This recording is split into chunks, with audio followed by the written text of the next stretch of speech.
Hello everyone. Samarpan IS Classes is bringing for you another success story of civil services examination in its Guftgoo series. Today I am honored to welcome Rahul Rathore, who has secured All India rank 745 in CSE 2019.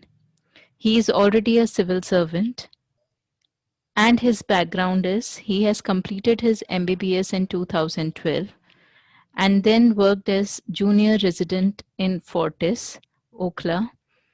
And then he cleared the Civil Services Examination 2014 and was allotted the Armed Force Headquarters Service. And again, he cracked the Civil Services Examination 2019 recently and scored 745 rank and therefore allotted the Danik service. Welcome, Rahul.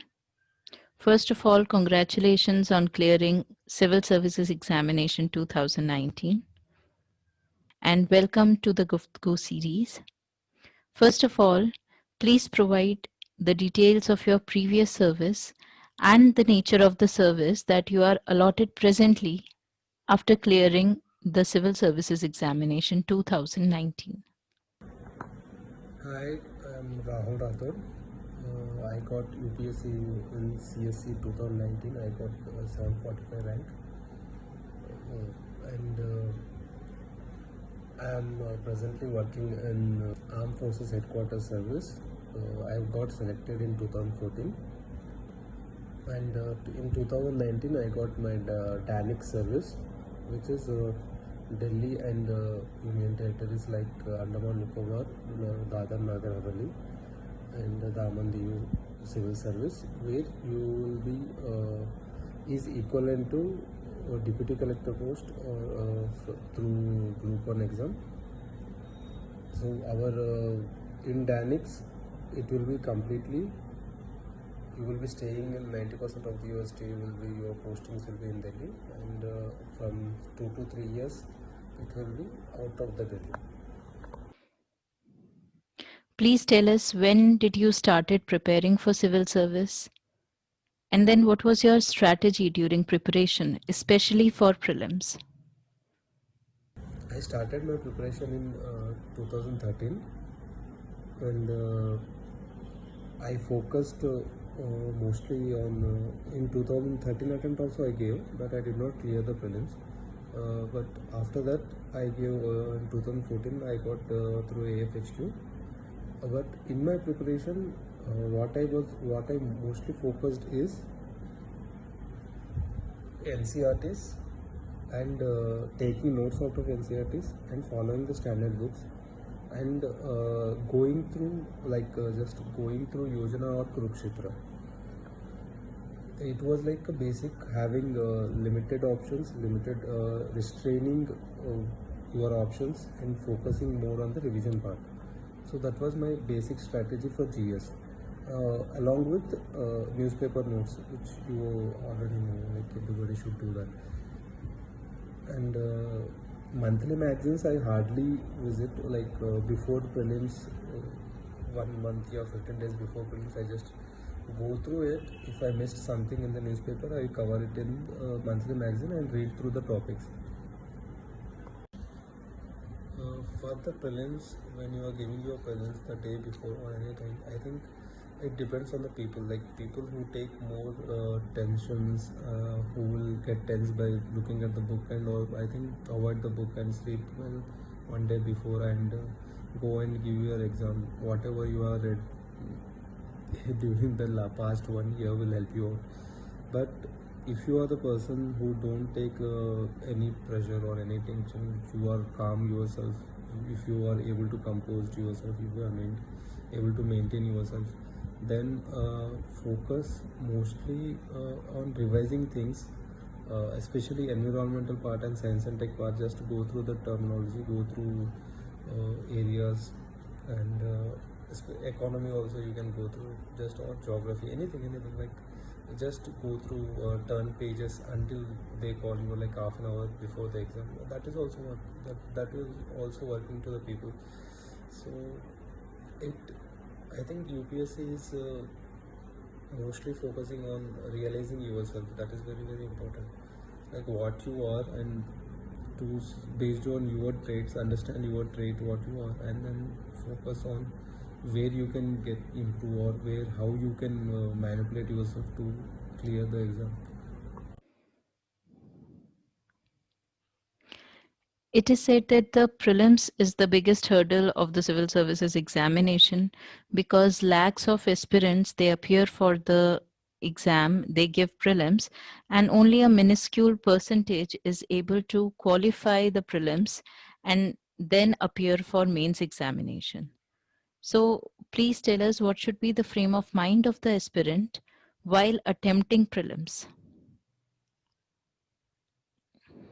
And also, what, according to you, how many questions should one try to attempt to increase his or her chance of clearing prelims? Because there is a negative marking, and then people suggest to take risk. So, how should one balance between the risk taking and the negative marking?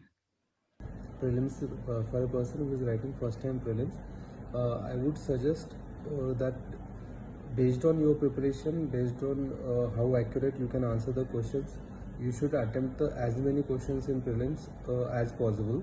Like minimum, I think it is a safer side to say that above 75 is always advisable.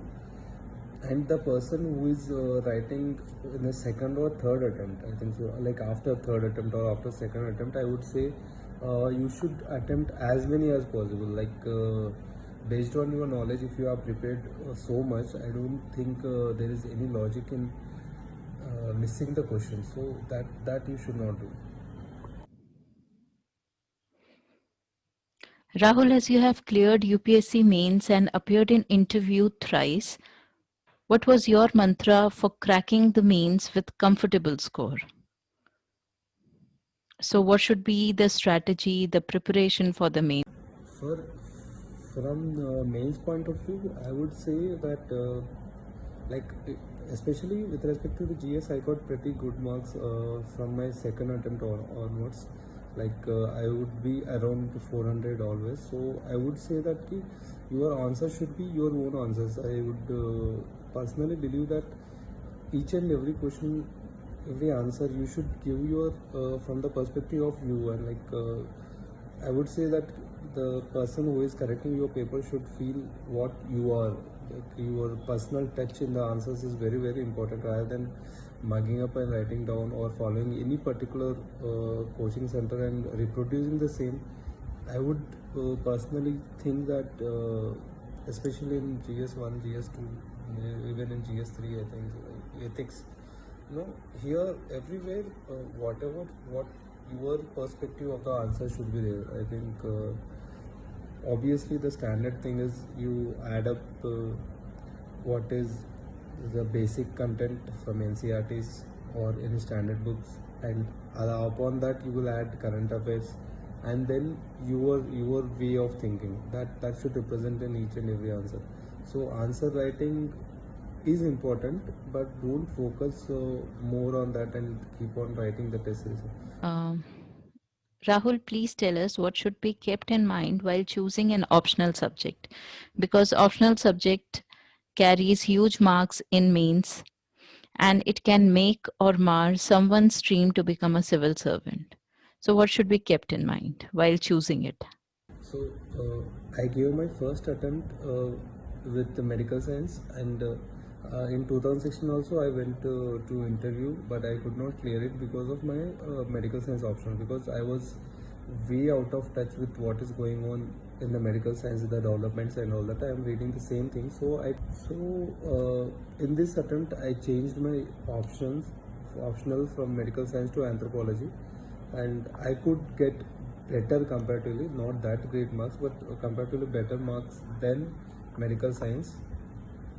Uh, so the people who are choosing the optional, I would say that before taking any decision, just prepare for the general studies, finish your GS coaching, and based on that knowledge, whichever you feel is comfortable, and based on the question papers, go through the question papers and go through the topics which you feel whether you can reproduce it or not, and decide optional very wisely. Take your own time, but don't mess it up. I think that is my biggest mistake which I did. uh, I think that optional has put me down several times. So I would say choosing optional wisely is a very, very important step. For the interview, please suggest ways to handle the interview pressure and what should be one's frame of mind on the final day. I gave three interviews, and based on the marks I got, I could say when you take pressure and seriously, if you consider that interview is going to change your career, interview is going to do something which you wouldn't have done with your mains, then that never happens. I think you are giving your interview, or during that preparation itself, you need to be very calm, I think so. And you need to tell yourself that you need to be what you are. And I would say that uh, just don't, there is no particular scale that you need to behave but in a particular way, so to get good marks. The only key is be honest, be yourself. If you feel that you are going to the service to because of settlement or authority or power or self satisfaction or anything, give any reason but with conviction. If you truly believe it, and they are very experienced people, they would understand them. So no judgments, and don't go defensively. Like I ruined my one interview by overly thinking it, and overly getting tense that if it did not work, then what will happen to my career or anything. So that. Thank you, Rahul, for giving your precious time to us and for providing important insights onto the preparation of different phases of civil services examination. All the best for your future endeavors. Thank you.